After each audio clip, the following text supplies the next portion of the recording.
Alors après plus de 2 ans de développement sur Rugby 18, une des choses dont on est vraiment satisfait, c'est d'avoir pris ce risque au tout début du développement de proposer et d'essayer d'inventer un gameplay qui est spécifique au rugby et d'avoir réussi à retranscrire ce qu'est un match de rugby tel qu'on peut le voir à la télé. Je dirais que le principal défi qu'on a rencontré, c'est apporter un gameplay qui est novateur et en même temps de garder une fluidité entre les phases de jeu qui sont assez nombreuses dans le rugby. Et à proposer un gameplay novateur, la difficulté c'était aussi la phase d'apprentissage qu'on a beaucoup travaillé pour essayer de ne pas perdre le joueur match après match.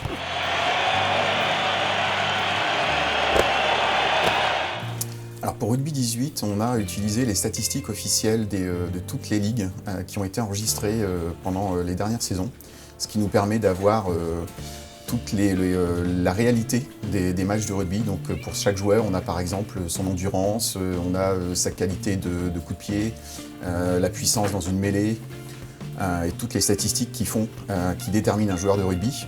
Et bien sûr, on a aussi toutes les informations sur la taille, le poids, qui donnent la corpulence des joueurs, ce qui nous permet dans le jeu de retranscrire tous ces paramètres et d'offrir aux joueurs la réalité telle qu'elle est.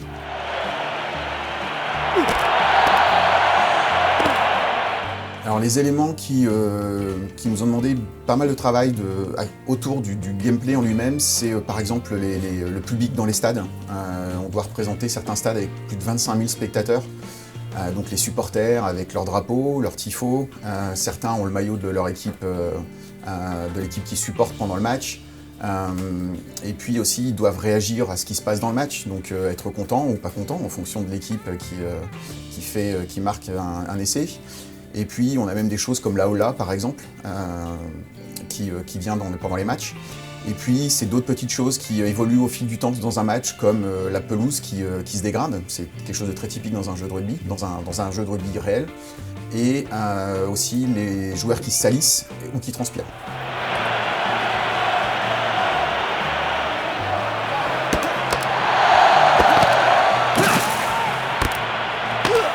Alors dans le cadre d'une simulation de sport, évidemment, il faut passer par la case motion capture, ce que nous avons fait. On est allé tout spécialement à Oxford, un des berceaux du rugby en Angleterre, où on a pu filmer plusieurs joueurs pendant plus d'une semaine pour faire ressentir les impacts du rugby dans un jeu, dans une simulation de sport. Et ça passe déjà par la motion capture, où il faut que les acteurs, qui sont en fait des vrais joueurs de rugby et pas des acteurs, soient vraiment comme s'ils étaient dans un match et pas en train de faire de la motion capture. Donc c'est vraiment leur expliquer qu'il faut bien retranscrire ce qu'ils font pendant un vrai match et qu'ils oublient tout le setup de la motion capture.